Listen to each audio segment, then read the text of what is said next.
Kain tayo ng congee. Nakakagutom guys. Kain po tayo. Yummy, yummy.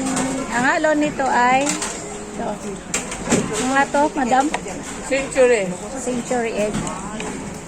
Tayo guys. Ito naman yung lagyan natin May siya. pan yan, di ba? Ano ba yan? May pan.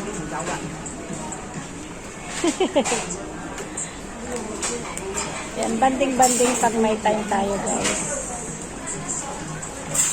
Ate, oh, ate, kain po ikaw nito. Madami, hindi ko yan mauubos. So, basta mong ganito.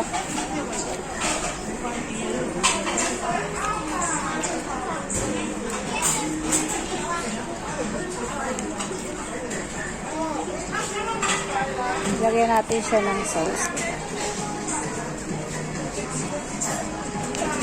Banding lang pag may time ba.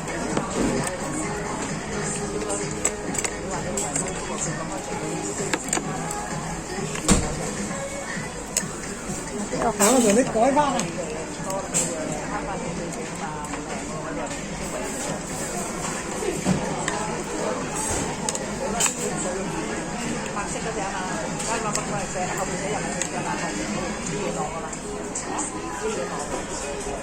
Last na yung kakain ng ano, meat.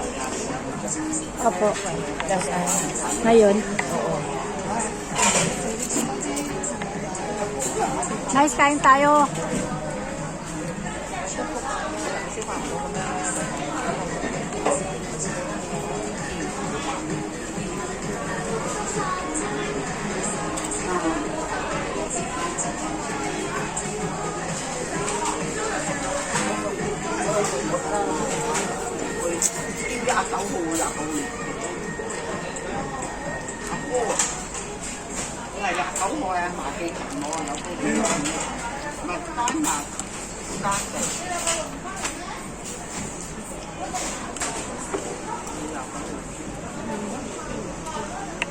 Yummy, yummy.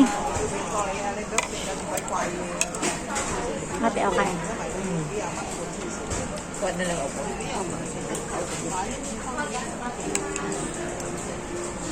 Hindi naman talaga ako tutuloy dun sa bahay. Sabi ko, papunta nila yung pamangkin ko sa bahay, sa kanila.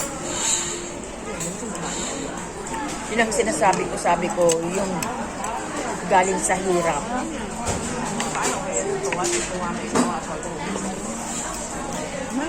Hindi akalain na mga pamangkin ko ay kapatid ko na gaganda ang din ang buhay nila.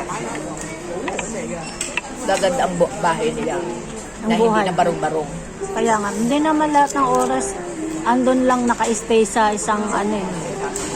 Kung anong buhay mo ngayon, di ba? Oo.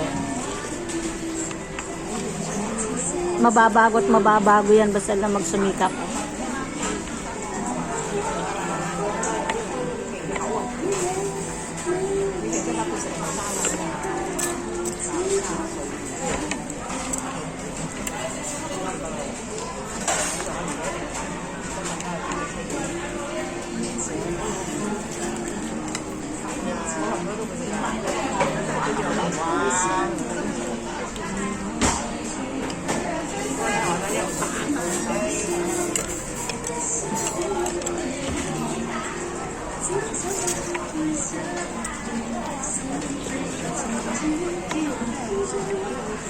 Be, Po, pagsasaya na naman yung mga gumagawa ng biyerisan.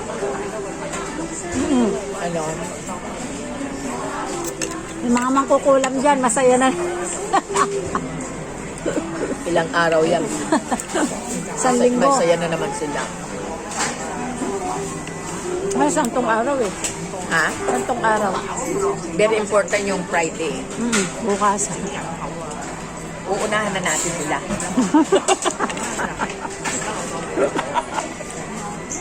Unahan talaga.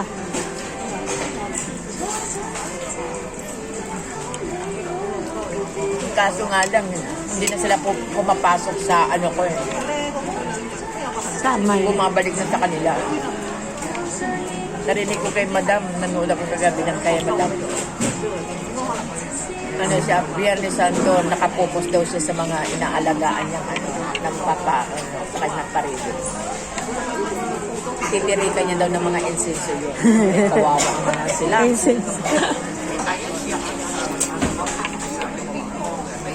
Hindi dapat